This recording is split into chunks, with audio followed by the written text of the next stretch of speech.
Moi, on va voir, c'est un film de marche, parce que j'adore marcher pendant longtemps. Donc là, je suis parti pendant 3 mois à travers l'Asie centrale.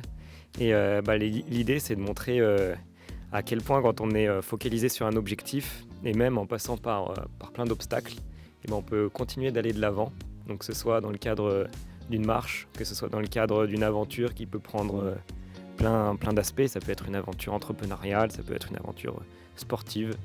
Et puis voilà, on va voir aussi des belles images de rencontres de la culture nomade qu'il y a sur les hautes steppes d'Asie. Pour ma part, moi c'est un film qui parle de l'océan, mais c'est par le biais du regard des surfeurs.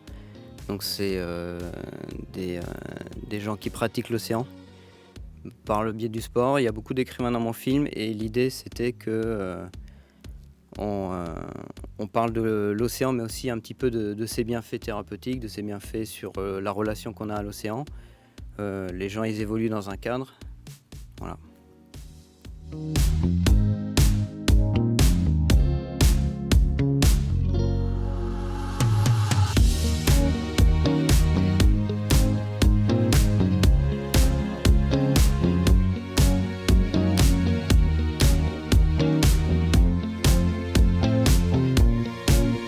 Alors, j'ai pas du tout un parcours dans l'image. Initialement, j'ai eu un parcours de sportif de haut niveau en ski alpin et puis après d'ingénieur. Et en fait, les choses ont fait que pendant mon cursus ingénieur, j'ai fait une année de césure et je suis parti 6 mois au Népal et j'y ai découvert la marche longue et puis la prise d'image en fait en tant qu'autodidacte. Et je suis rentré, j'ai voulu repartir à nouveau, ça s'est passé 4 fois. Je suis reparti 4 fois pour des longues marches. À chaque fois, je suis rentré avec... d'abord, c'était des vidéos, puis en fait, avec l'expérience, ça s'est transformé en film. Et je me suis pris au jeu de participer au festival et de partager ces expériences. Alors moi, mon parcours, j'ai fait à peu près 20 ans que je fais des films. Donc j'ai commencé dans le documentaire à la montagne, donc pas loin de chez lui.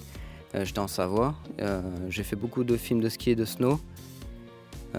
Ça a duré à peu près 8 ans, j'étais à fond là-dedans, voilà. Et après j'ai migré dans le coin et je me suis plus orienté sur des films d'entreprise, publicitaires. J'ai continué un peu le documentaire, j'ai fait des clips de musique et là en faisant mes petites expérimentations documentaires et j'ai fait des petites séries comme ça, du coup est arrivé ce projet de Rythme de l'océan qui est en gros un film qui me relance un petit peu dans le monde du documentaire et notamment dans le sport et le sport plein air, parce qu'avant moi c'était beaucoup sport extrême, là ça va être sport extrême plein air, voilà. Donc je vais essayer de continuer là-dedans et donc c'est ça un peu le parcours.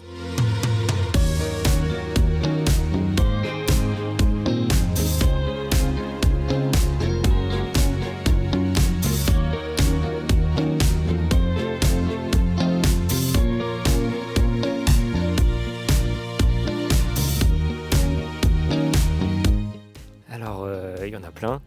Il y a beaucoup de rêves et disons que chaque projet naît d'un rêve. Donc à l'inverse, pas tous les rêves donnent des projets, mais c'est bien de rêver en tout cas. Et non, j'ai des rêves d'Himalaya. En 2018, j'avais traversé le Népal à pied. L'Himalaya, il faut s'imaginer, c'est un massif qui fait 5000 km de long. Le Népal, il en fait que 1500, donc ça laisse un beau terrain de jeu de 3500 km qui me reste à explorer. Alors moi, dans la continuité de ce film, je vais avoir un projet qui continue sur le thème de l'eau, parce que là on survole un petit peu le volet de l'océan dans ce film-là. Là j'ai envie d'explorer un petit peu les autres points de vue de l'eau, parce que j'adore l'eau. Voilà, je pratique des sports, j'adore être dans l'eau, j'aime cet élément et j'aimerais développer un film qui continue à parler de l'eau vive, de l'eau de la montagne. Voilà, un petit peu tous ces éléments, encore une fois, dans la même thématique que celui-ci, c'est-à-dire par le regard de gens qui la pratiquent.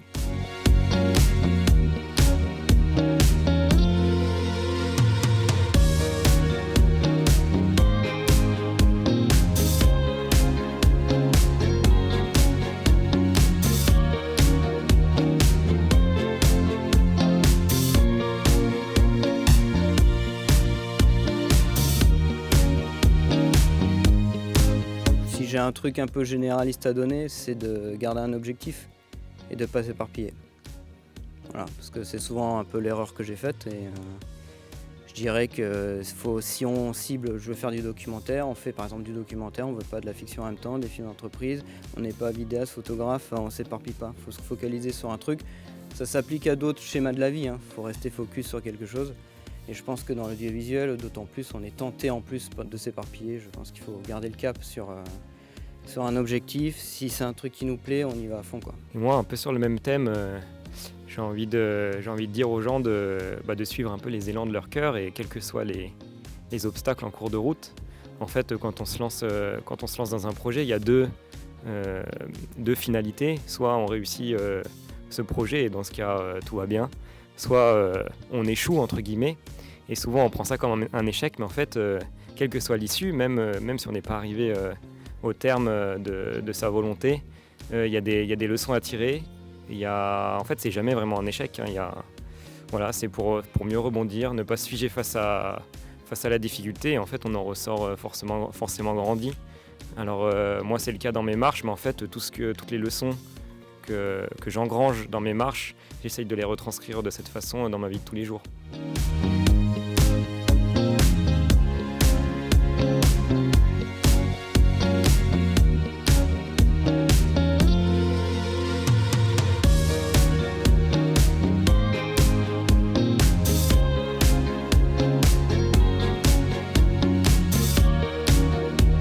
Le travail d'un jury lors du Festival des Quais de l'Aventure, donc on était 5, c'est de se réunir à chaque fin de film, débriefer selon une grille avec des critères qu'on a préétablis en amont.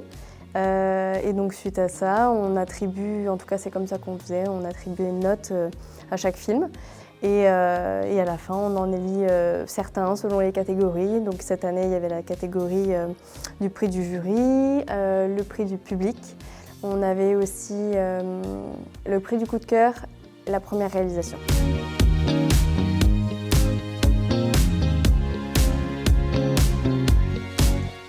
Alors être jury, c'est une super aventure parce qu'on débat en fait avec des gens qui ont une sensibilité différente, qui ont une vision, un vécu aussi différent.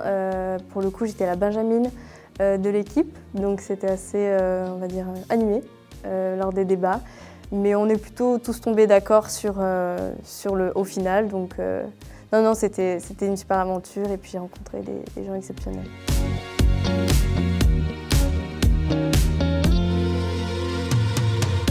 J'ai eu un parcours d'étudiante, j'ai fait plusieurs écoles et la dernière en date c'est 3IS. J'ai passé le diplôme de réalisatrice audiovisuelle et donc je l'ai obtenu en année 2022. Et donc suite à ça, je suis chargée de production dans une société de publicité à Bordeaux et je suis aussi réalisatrice de documentaires. Le deuxième est en préparation. Et donc j'ai pu assister aussi en tant que jury à la première édition du Festival des Quais de l'Aventure à Bordeaux.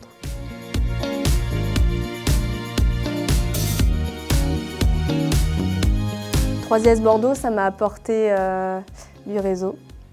Ça m'a apporté un diplôme, ça m'a apporté